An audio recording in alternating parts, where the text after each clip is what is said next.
Okay, so now we're going to move on to the next part of this video, and we're going to be looking at the backhand reverse punch combination, which follows on really nicely from a shuffle and side kick. It's really explosive, it's got an element of surprise, and it's a really good point scoring technique as well, tried and tested by some of the best fighters in the world. So just to give you a quick demonstration, for this one you'll maybe need a little bit more distance, because we're going to be using a leap to create that explosion and cover that gap between ourselves and our opponent.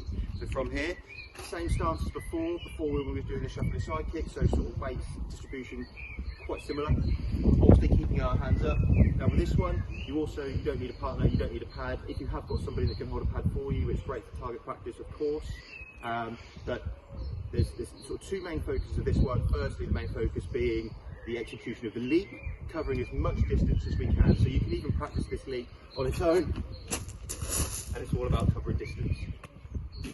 So the next step to that is practicing the leap with the back fist. So from here, again, covering as much distance as we can. And then secondly, after the back fist, following up with a reverse punch. So some key points to consider whilst using this drill.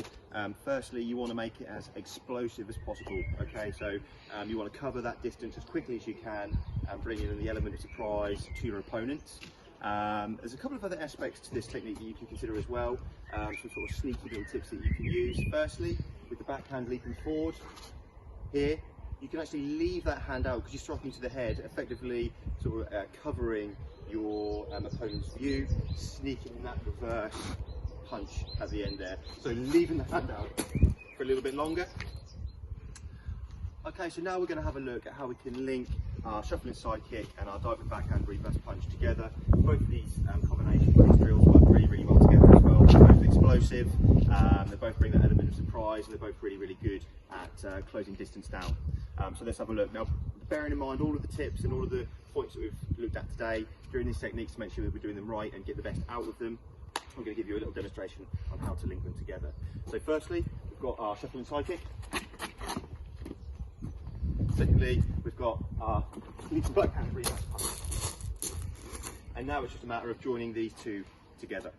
So firstly, we come forward, gaining ground with our shuffle and side kick. Hopefully we can score a couple of points, and then moving it into a further element of surprise and delivering the diving backhand reverse punch. So here's how it looks. So from here,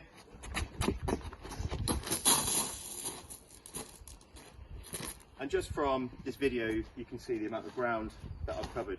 So as I move forward, it's going to be really easy for me to reach my points and the targets that I'm aiming for. So try it out, of course, practice that at home. Once you've got both aspects flowing quite nicely, try linking them together, ready to implement them into our sparring as soon as we get back to it. Of course, keep an eye out on the website and also our emails. There's some fantastic content on our website, training plans, videos, etc. So keep an eye out for those as well. And most importantly, stay active, stay well, stay safe, and I look forward to seeing you in the dojo really soon. Thank you very much.